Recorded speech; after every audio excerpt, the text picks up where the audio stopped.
기도드렸습니다. 아멘. 여러분, 내일부터 이제 2주 동안 아마 교회 예배도 비대면 예배로 드립니다. 이제 또 아무도 안 계신 회중을 향해서 설교를 해야 되는 이렇게 보통 쉬기 어려운 일이 아닙니다만 2주는 아마 그렇게 하라고 지금 집합 금지 명령이 내려왔어요. 워낙 심각하니까 이런 사회적 거리두기를 해야 된다는 건 이해하지만 한편으로는 화가 나는 것도 사실입니다. 이제 백신 맞고 이제 좀 다시 모여서 예배 드릴 수 있는 것 같은 마음을 가졌고, 올해 연말에는 좀 어떤 행사를 할 수 있겠다 막 이런 기대에 부풀어 있었는데, 다시 우리가 모이는 것이 금지되는 것을 생각하면 야, 이거 가능한 걸까? 막 이런 생각이 들기까지 합니다. 여러분, 아마 개인적으로는 여러분의 모든 기업과 또 하시는 모든 일에 희생 혹은 다시 일어날 수 있다는 여지가 보이지 않아서 막막한 분도 계시라고 믿습니다. 여러분, 이럴 때 무슨 일을 할 수 있을까요? 어떤 생각을 가져야 이겨낼 수 있을까요? 여러분은 무슨 생각을 가지고 내일부터 버텨내실 생각입니까? 사실 뭐라고 제가 말을 해야 여러분이 힘을 얻고 위로를 받을지 사실 그것도 막막합니다만, 오늘 저희가 읽은 예레미야 애가서의 말씀을 함께 나누면서 예레미야가 어떤 상황에서 무엇 때문에 그가 견뎌내고 이겨낼 수 있었는가를 한번 나눠보려고 합니다. 여러분, 예레미야 애가서 아시는 분은 아시겠지만 처음 듣는 분도 계실 거라고 생각합니다. 여러분, 예레미야 애가서는 예레미야가 쓴 탄식시라고 말합니다. 너무나 괴로워서 쓴 시편이에요. 왜 괴롭냐 하면 예루살렘 성전이 무너지고요, 남유다가 바벨론에 의해서 완전히 멸망당하는 그 상황이 너무나 처참해서 쓴 탄식시예요. 우리나라 옛날로 그런 거 있잖아요. 오호에제라, 오호통제라, 이런 마음을 가지고 쓴 시가 이 예레미야 애가서예요. 여러분, 열왕기하 25장 6절과 7절을 보면 이 상황이 얼마나 처참한지 알게 돼요. 여러분, 이스라엘의 마지막 왕이 시드기야입니다. 이 마지막 왕이 바벨론 왕에게 미움을 받아서 여러분 그가 잡혀서, 여러분 6절에 보면 그 군대가 와서 시드기야 왕을 체포했는데요, 체포한 것뿐만 아니라 신문하고 7절 그 왕이 보는 앞에서 아들들을 다 죽여요. 그리고는 그 눈을 빼요. 그리고는 쇠사슬에 묶어서 바벨론으로 끌고 가는 상황이 지금 예레미야가 탄식하는 상황이에요. 여러분, 이게 좀 마음에 와 닿으십니까? 여러분, 보는 앞에서 아들을 다 죽여요. 그리고 그걸 마지막 장면으로 두고 눈을 뽑아요. 다른 기억은 이제 없어지는 거예요. 여러분, 그걸 바라보며 예레미야가 처참한 마음으로 쓴 시편, 이게 예레미야 애가서예요. 여러분, 그런데 이 예레미야 애가서는 모든 5장 말씀이 22절로 이루어져 있어요. 왜냐하면 히브리어 알파벳이 알레프부터 타우까지 22개의 알파벳이 알레프, 달렛 이렇게 한자로 시작하는, 그래서 문학적으로는 굉장히 또 읽을 만한 가치가 있는 책입니다만, 내용적으로 볼 때는 이렇게 뼈를 깎는 아픔이 있는 시편이 예레미야 애가서예요. 여러분, 예레미야 애가서 1장에 보면 얼마나 처참한지를 이렇게 7절과 9절에 표현합니다. 예루살렘이 고통과 고난을 겪는 날에 지난날의 그 모든 찬란함을 생각한다. 백성이 대적의 손에 잡혀도 돕는 사람이 없고 대적은 그가 망하는 것을 보며 좋아한다. 예루살렘이 그렇게 죄를 짓더니 마침내 조롱거리가 되었구나.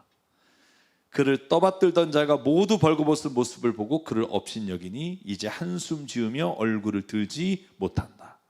9절은 더 비참해요. 그의 더러움이 치마 속에 있으나 자기 앞날을 생각하지 않는다. 그렇게 비참해져도 아무도 위로하는 이가 없다. 주님, 원수들이 우쭐댑니다. 나의 고통을 살펴주십시오.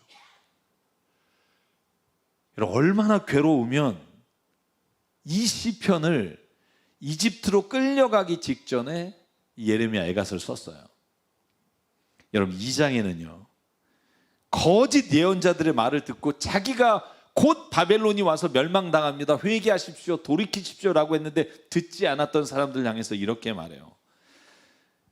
예언자들이 내게 보여준다고 하면서 거짓되고 헛된 환상을 보고 내 죄를 분명히 밝혀주지 않아서 너를 사로잡혀 가게 하였으며 거짓되고 허황된 예언만을 내게 하였다. 주님 살펴주십시오. 주님께서 예전에 사람을 이렇게 다루신 적이 있습니까? 어떤 여자가 사랑스럽게 기른 자식을 잡아먹는단 말입니까? 여러분, 그 당시의 상황이에요. 더 이상 먹을 식량이 없어서. 여러분, 그리고 나서 이 처참한 상황 가운데 오늘 저희가 읽은 3장에 도달하면 아무런 소망이 없는 그 가운데 예레미야가 유일한 나의 소망은 이것이다라고 말한 것이 오늘 저희가 읽은 부분이에요. 한번 볼까요? 예레미야가 소망하는 게 뭘까요? 18절부터 한번 볼게요. 나오는 이 탄식뿐이다. 이제 내게서는 찬란함도 없고 주님께 두었던 마지막 희망도 사라졌다. 내가 겪은 그 고통, 쓴습과 쓸개집 같은 그 고난을 잊지 못한다. 잠시도 잊을 수 없으므로 울적한 마음을 가눌 길이 없다. 21절과 22절 같이 읽을게요. 그러나로 시작해요. 시작. 그러나 마음속으로 곰곰이 생각하며 오히려 희망을 가지는 것은 주님의 한결같은 사랑이 다함이 없고 그 긍휼이 끝이 없기 때문이다. 아멘. 앞뒤 좌우를 아무리 봐도 소망이라고는 눈꼽만큼도 없고요. 일어나는 모든 상황에 오히려 비웃고 자기를 멸시하는 사람들만이 주변에 가득하고요. 결국 예레미야는요, 바벨론이 쳐들어올 때 이집트로 내려가지 말라고 하는 사람들에게 오히려 붙잡혀서 끌려 내려가는 상황 앞에 놓여 있는데 오늘 예레미야가 말해요. 그러나 내게 소망이 하나 있는데 그것은 하나님의 사랑이 끝이 없고 그분의 긍휼은 끝이 없다는 소망입니다.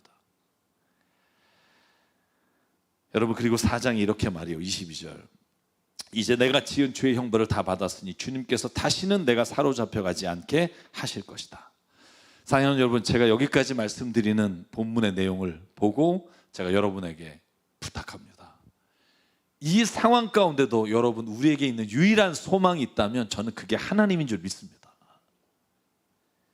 다른 것이 다 무너져도 아무것도 의지하고 바라볼 곳이 없다 해도 유일하게 마지막 남아있는 소망, 하나님이십니다. 이게 예레미야가 가진 소망이었고 결국 이 소망이 다시 70년 뒤에 바벨론의 포로로 끌려갔던 이스라엘 백성이 돌아오는 믿음의 근거가 됐어요. 사랑하는 성도 여러분, 우리는 지금 예루살렘의 멸망처럼 가장 최악의 비참한 상황은 아닐지 모르지만 계속되는 이 피곤함으로 인해 우리가 더 이상 버틸 힘이 없어지는 분도 있을 겁니다. 여러분, 그때 제가 여러분에게 부탁합니다. 우리가 의지할 분은 하나님이십니다. 하나님을 바라보십시오. 성경이 이렇게 말해요. 어제나 오늘도 동일하시고 변함이 없고 그 사랑이 끝이 없는 그 하나님을 신뢰하십시오. 여러분, 성경을 보면요, 아무리 절망스러운 상황에도 믿음의 사람들은 딱 하나를 잊지 않았어요. 그건 하나님이에요. 아브라함도 그랬고 야곱도 그랬고 모든 사람들이 하나님을 바라봤는데 그 결정적인 게 출애굽기 14장에 여러분, 이집트에서 탈출 나온 이스라엘 사람들이 홍해라고 하는 바다 앞에 섰을 때 여러분 생각해 보실래요? 13절 14절이에요. 앞에는 홍해가 가로막고 있고요, 뒤에는 이집트의 군대가 죽이려고 따라와요. 더 이상 어디 볼 데가 없을 때 뭐라고 모세가 선포해요? 두려워하지 마십시오. 당신들은 가만히 서서 주님께서 오늘 당신들을 어떻게 구원하시는지를 지켜보시기만 하십시오. 당신들이 오늘 보는 이 이집트 사람들은 다시 볼 수 없을 것입니다. 주님께서 당신을 구하여 주시려고 싸우실 것이니 당신들은 진정하십시오. 여러분, 이 모세가 선포하는 말은요, 믿음이 없이는 선포할 수가 없어요. 보실래요? 앞에 홍해가 갈라진 게 아니에요. 아직도 그 무서운 홍해가 지나가고 있고 뒤에 이집트의 군사들은 여전히 따라오고 있는데 모세가 지팡이를 들어서 홍해를 치기 전에 하는 말이에요. 가만히 서서 주님이 하시는 일을 보십시오. 여러분, 그 믿음을 가지고 21절과 22절 홍해를 갈라쳤을 때 그때 바다가 말라 바닥이 드러나고 바닷물이 갈라져 이스라엘 자손이 바다 한가운데로 건넜다라고 성경이 기록합니다. 산 여러분, 오늘 저와 여러분에게도 이 하나님이 함께 하시면 아무리 앞뒤와 좌우가 막힐 때라도 하나님이 길을 열어주시는 것을 볼 수 있는 은혜가 저와 여러분에게 있기를 주의 이름으로 축복합니다. 여러분, 이 믿음이 없으면 무너져요. 정말 힘들 때 딱 하나만 내가 확신하고 있으면 견딜 수 있어요. 여러분, 누구나 남자분들이 대부분 군대 다녀오셨잖아요. 저도 군대 딱 30개월 갔다 왔는데 막 훈련 너무 힘들 때, 우리 장로님들 기억나시죠? 막 진짜 이렇게 입으로 정말 이렇게 막 곡소리가 날 때, 그때 뭘 하냐면 철모를 벗어서 제 제대 날짜가 며칠 남았는지를 보면 힘이 나요. 언젠간 여기서 나간다. 여러분, 제가 저희 내무반이 한 내무반이 98명이었어요. 여러분 그 상상해 가시나요? 제가 포병이었는데 한 내무반에 49명씩 98명이 한 내무반에서 잠을 자요. 그럼 제가 2등병이잖아요. 그럼 맨 마지막에서 자요. 그 관물대가 하나씩 올라가서 저 앞에 갈 때 제대를 하는 거예요. 48명이 제대해야 제가 제대를 해요. 이 막막한 상황에 아침마다 일어나면 저에게 부여된 2등병의 그 임무가 있어요. 뭐냐 하면 아침에 벌떡 일어나면 다른 사람도 일어나기 전에 그때 맨 앞에 있는 네 분에게 찾아가서, 저희는 이제 제가 있던 그 훈련 부대 이제 공격이었어요. 공격 이렇게 구호를 외치고요.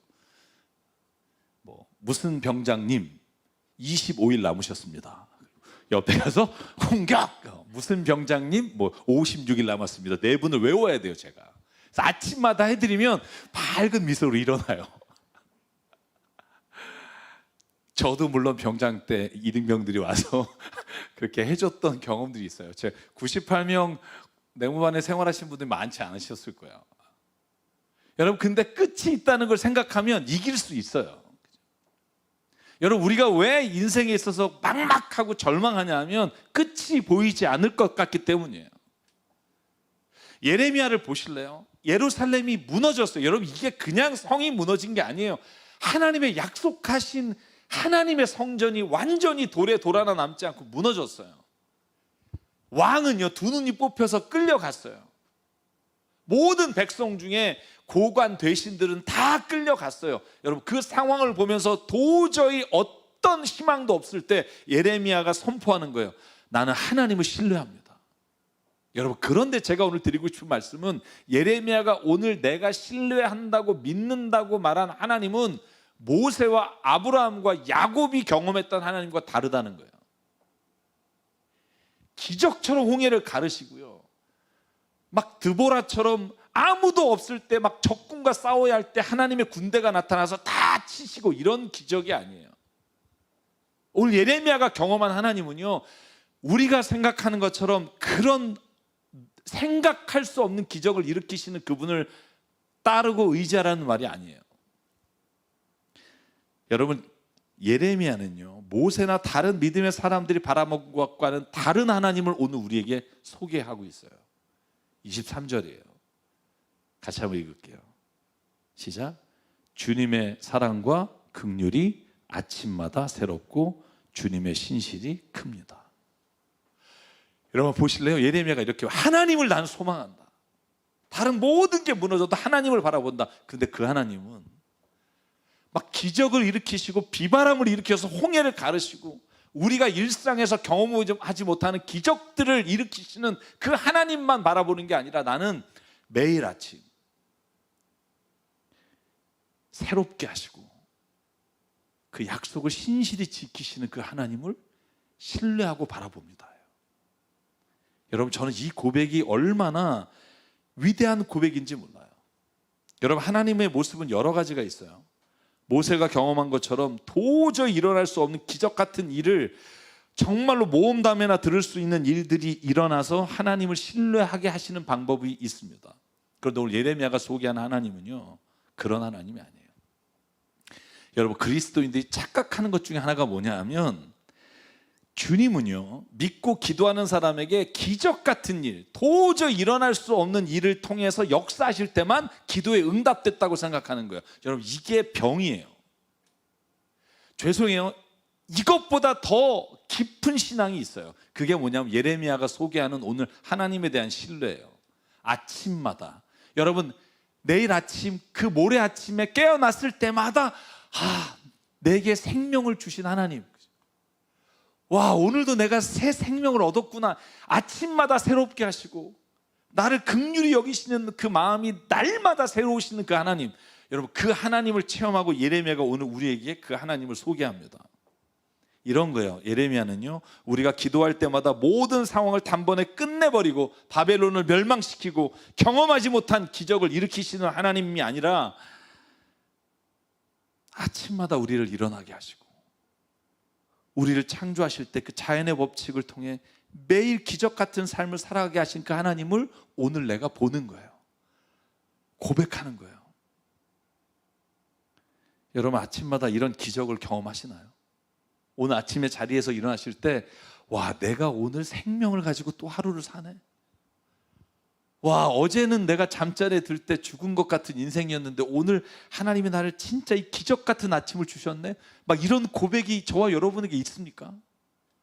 그걸 잊지 말라는 거예요. 그것만 안 잊어도 하나님을 신뢰하실 만하다는 거예요.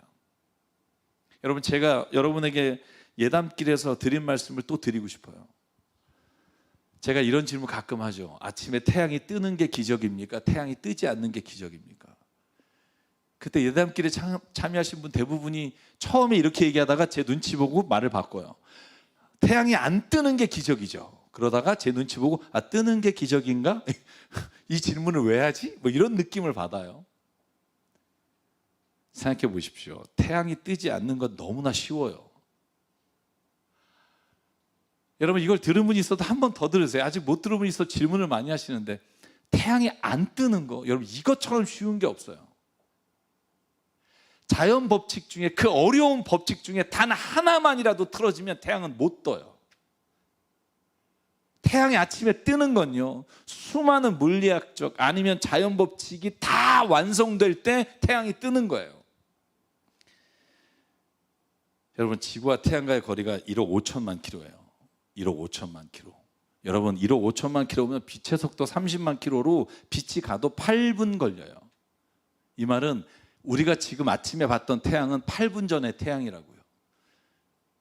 여러분, 6분 전에 태양이 폭파했으면 우리는 아직 못 봐요.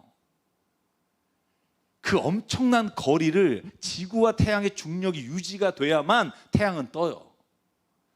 이 거리가 유지되지 않으면 태양은 못 떠요. 그뿐만입니까? 지구가 자전을 해요. 여러분, 이 자전의 속도가 1600km입니다. 1600km면 우리가 아는 속도에 이거보다 빠른 건 비행기 마하 2 뭐 이 정도밖에 없어요. 여러분, 생각해 보실래요? 이렇게 돌아요. 돌아버리는 거죠. 1600km를 돌아버리는데 안 어지러워요. 여러분, 이게 우연이라고 생각하십니까? 이게 유지가 돼야 태양이 떠요. 여러분, 지구가 근데 공전을 해요. 공전은 태양을 중심으로 돌아요. 이 다음 사진에 보시면, 여러분, 1억 5천만 킬로를 지구가 이렇게 돌면 1년 365일 동안 9억 4,200만 킬로미터를 지구가 도는 거예요. 몇 킬로로 돌아요? 10만 7천 킬로로 돌아요. 10만 킬로로 가는 기차나 비행기를 보셨나요? 지금요, 지구가 10만 킬로로 쫙 날아가고 있는데 우리는 그 속도를 못 느껴요.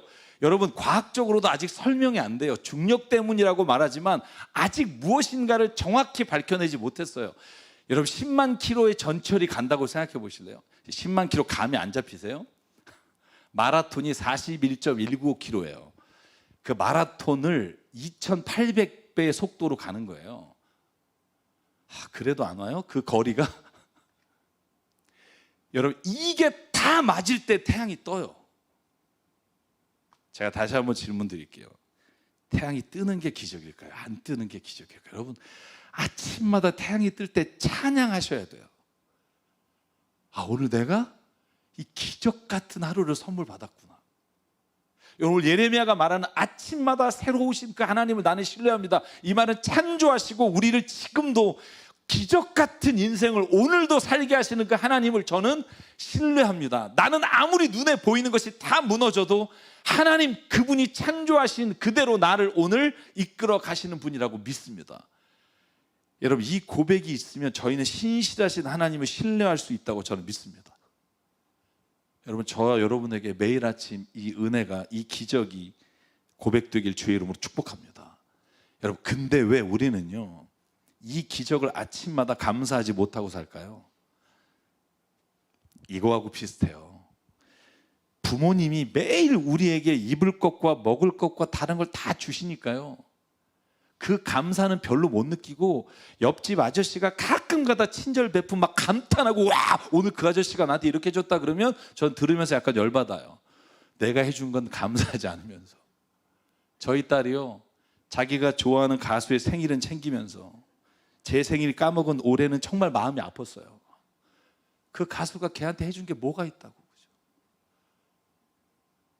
근데 그게 인간이 그래요. 매일 내게 일어나는 기적은요 기적이 아니에요. 그러다 생기는 게 뭐냐면, 우리는 왜 하나님이 나에게 이런 기도에 응답 안 해주시고, 왜 나의 병을, 왜 나의 인생을, 왜 내가 지금 궁핍한 것을 왜 돌아보지 않으시지? 라고 하나님께 한탄하지만, 그런데요 사실은 돌이켜보면 매일 아침이 기적이라는 거예요. 저는요, 부모님이 나에게 매일 먹을 것과 입을 것 주시는 부모님에게 감사할 수 있는 마음을 아침마다 가질 수만 있다면, 사실은 저는 우리의 모든 관계 안에서 하나님의 주시는 놀라운 풍성한 은혜를 체험하고 살 수 있다고 생각해요. 더불어 하나님이 아침마다 주시는 이 은혜, 아침마다 생명을 공급해 주시는, 아침마다 태양이 뜨게 하시고 이 공기를 통해서 살게 하시는 은혜를, 아주 기초적인 거지만 여러분 고백하는 저와 여러분 되시길 주의 이름으로 축복합니다. 제가 하나만 더 여러분 아시는 얘기지만 할게요. 우리 인간, 내 자신이 아침에 일어나는 것도 매일 기적이라고요. 여러 가지가 있지만 제가 여러분에게 설명드린 한 가지가 뭐예요? 여러분, 우리 안에 몸에 있는 피혈관의 길이가 정맥, 동맥, 모세혈관을 합쳐서 12만 킬로예요. 제가 말씀드린 적이 있어요.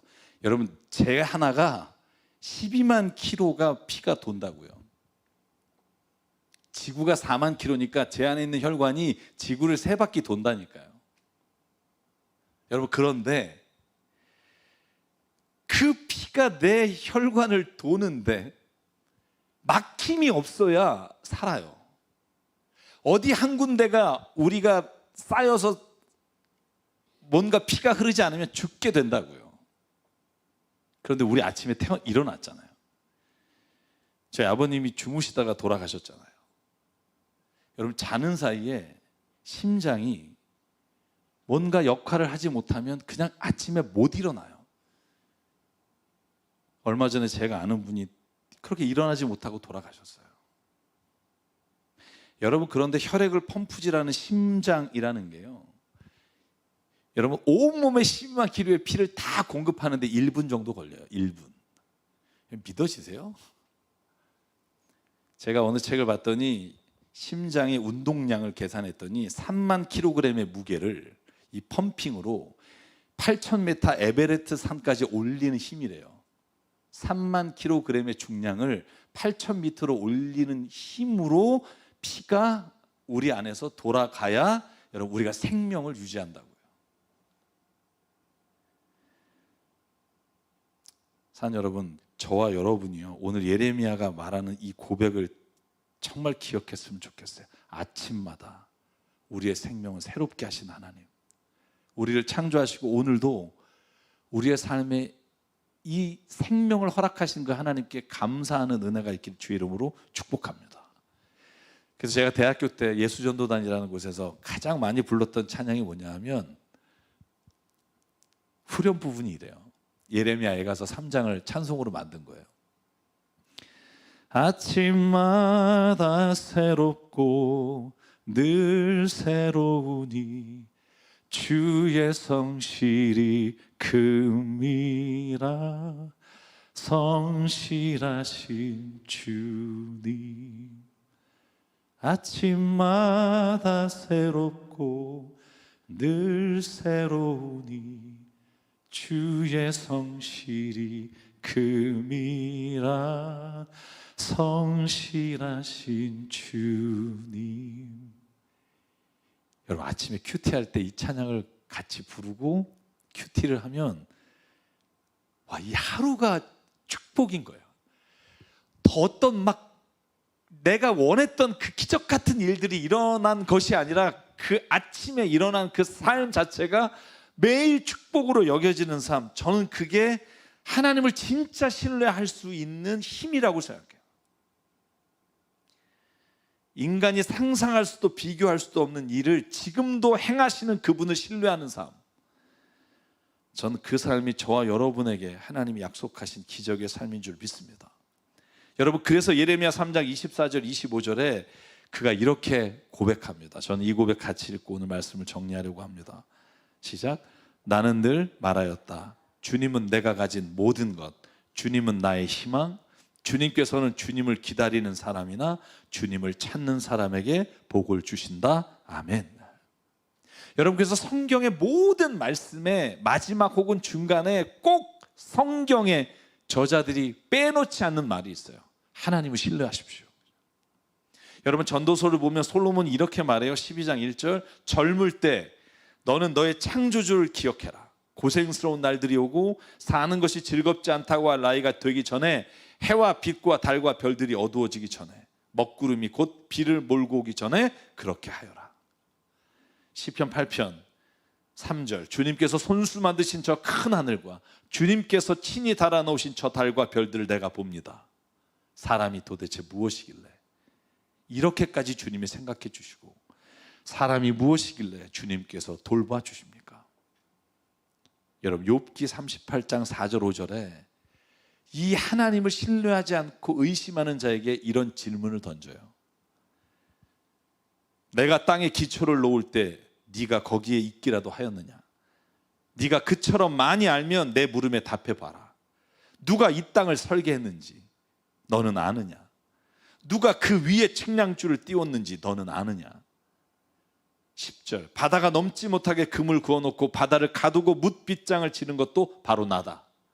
여기까지는 와도 된다. 그러니 더 넘어서지는 말아라. 도도한 물결을 여기까지 멈춰라고 바다에게 명한 것도 바로 나다. 12절. 네가 지금까지 살아오면서 네가 아침에게 명령하여 동이 트게 해본 일이 있느냐? 새벽에게 명령하여 새벽이 제자리를 지키게 한 일이 있느냐? 이것을 명한 것이 바로 나다. 여러분, 저는 우리 기독교 신앙 중에 가장 중요한 게 창조의 신앙이라고 믿습니다. 하나님이 모든 것을 창조하시고 나를 사랑하시고 오늘도 기적 같은 하루를 오늘 우리에게 주셨습니다. 왜냐하면 대가 없이 우리를 사랑하시기 때문에. 여러분, 그분을 신뢰한다면 아무리 힘들고 어려울 때라도 저는 하나님께 소망을 두며 나갈 수 있다고 믿습니다. 여러분, 한번 이렇게 생각해 보십시오. 이렇게 기적처럼 주신 삶을 함부로 살아가지 마십시오. 함부로 포기하지 마십시오. 함부로 대하지 마십시오. 여러분 자신을 대할 때 어느 누군가 쓴 책처럼 지상 최대 쇼를 보는 것처럼 그렇게 당신을 바라보고 사랑하고 대접하십시오. 그러면 코로나로 인해 힘든 우리의 모든 삶의 한가운데서 하나님은 우리를 이끌어 가실 줄 믿습니다. 그 소망을 가지고 저와 여러분이 오늘 살아나가시기를 주의 이름으로 축복합니다. 그래서 예레미야 3장 57절에 이렇게 말합니다. 내가 주님께 부르실 때 주님께서 내게 가까이 오셔서 두려워하지 말라고 격려하셨습니다. 이게 예레미야가 고백한 믿음의 하나님인 줄 믿습니다. 여러분, 그래서 오늘 말씀을 정리합니다. 아침마다 새롭게 하신 하나님을 바라봅시다. 그리고 오직 하나님만을 신뢰하며 그분을 희망합시다. 어떤 상황에도 희망은 있습니다. 포기하지 마십시오. 주님이 오늘 우리의 삶에 그렇게 함께 하십니다. 그래서 여러분, 제가 오늘 함께 부르려고 하는 찬양은 제가 좋아하는 찬양입니다. 아무것도 두려워하지 마십시오. 주 나의 하나님이 지켜주십니다. 놀라지 마십시오. 겁내지 마십시오. 주님이 나를 지켜주십니다. 내 마음이 힘에 겨워 지칠 때라도 주님이 나를 지켜주십니다. 세상의 험한 풍파가 몰아칠 때도 주님이 나를 지켜주십니다. 주님은 나의 산성, 요새, 소망, 힘이 되신 여호와 하나님이십니다. 여러분, 오늘 이 찬양 외치면서 함께 부르면서 앞으로 2주간 저희가 함께 만나지 못하겠지만 소망 되신 하나님 바라보며 살아가길 주의 이름으로 축복합니다. 함께 찬양할게요.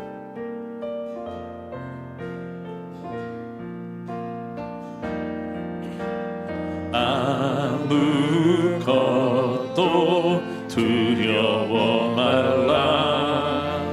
주 나의 하나님이 지켜주시네.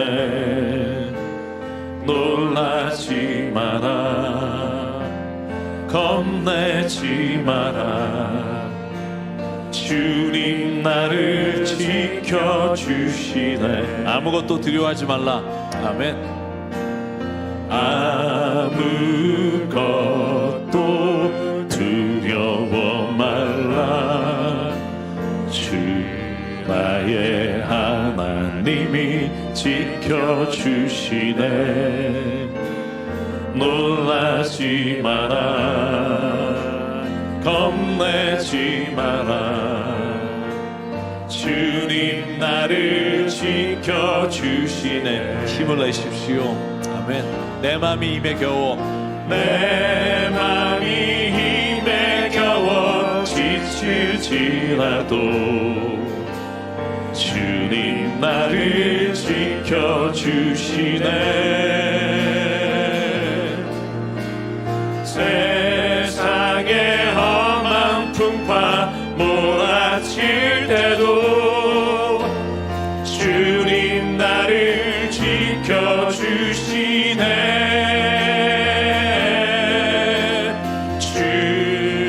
주님은 나의 산성, 주님은 나의 요새, 주님은 나의 소망, 나의 힘이 되신 여호와. 내 맘이 힘에 겨워. 일어나서 고백할까요? 내 맘이 힘에 겨워 지칠지라도 주님 나를 지켜주시네.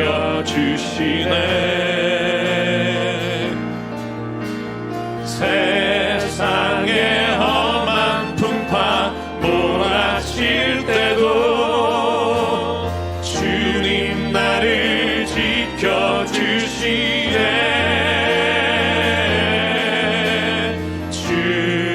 주님은 나의 산성, 주님은 나의 요새, 주님은 나의 소망,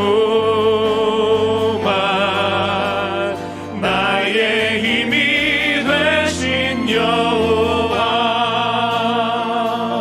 우리 함께 기도하겠습니다. 우리가 인생에서 정말 하나님 내 힘으로 안 되는 것, 하나님 이 부분만큼은 정말 내 힘으로 될 수가 없습니다. 하나님을 소망합니다. 하나님 오셔서 하나님이 다스려 주시고 만져주시고 회복시켜 주시고 신실하신 하나님, 아침마다 새로우신 하나님 기대합니다. 오늘 주님의 역사를 이루어 주시옵소서. 오늘 말씀을 기억하며 우리 각자의 삶에서 하나님을 신뢰하고 의지하기 원하는 부분을 놓고 이 시간 함께 결단하며 함께 기도하겠습니다. 상관의 하나님 감사합니다. 오늘도 하나님께서 나를 붙잡아주시고 힘든 상황 가운데도 우리 교회를 하나님 이끌어주시고 매일 아침마다 새 힘을 주시고 새롭게 하신 주님, 오늘도 하나님 내 눈을 열어 주님을 보게 하시고 내 눈을 열어 하나님 눈에 보이는 것 너머에 계신 하나님을 바라보시고 하나님 역사해 주시옵소서. 나는 연약하고 아버지 하나님 나를 붙잡아주시고 다시 돌아 걸을 수 있는 성령을 하나님 우리에게 부어주시옵소서. 아버지 하나님 간절히 기도합니다. 모든 삶의 자리에 하나님 의지하며 매일 아침 새 생명을 쫓아오니 오늘도 그 생명을 살펴합니다. 매일 아침 호흡을 쫓아오니 호흡으로 사랑을 살기 원합니다. 매일 아침 기적을 베푸며 살기 원합니다. 하나님 아버지 나에게 소망을 주셔서 아버지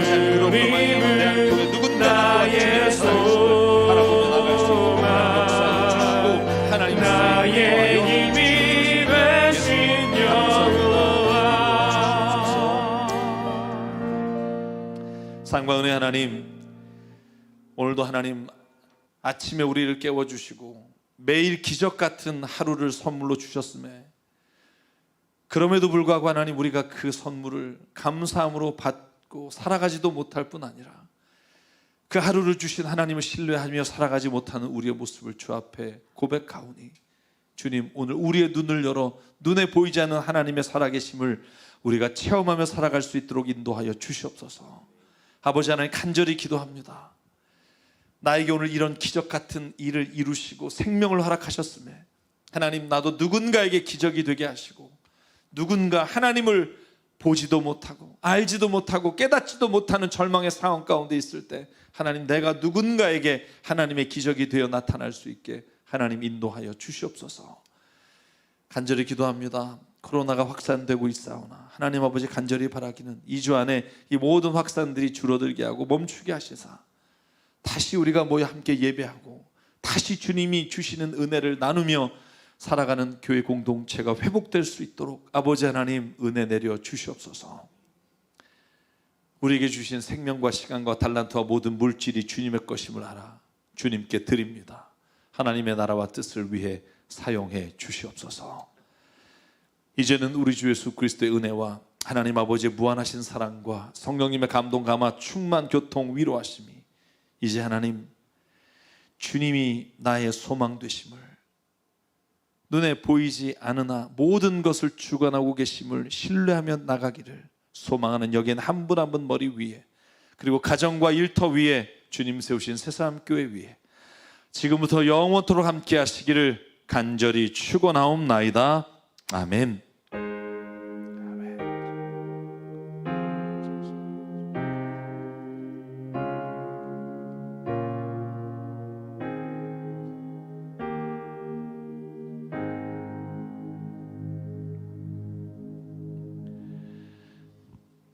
예배를 마칩니다. 두 가지만 알려드리겠습니다. 오늘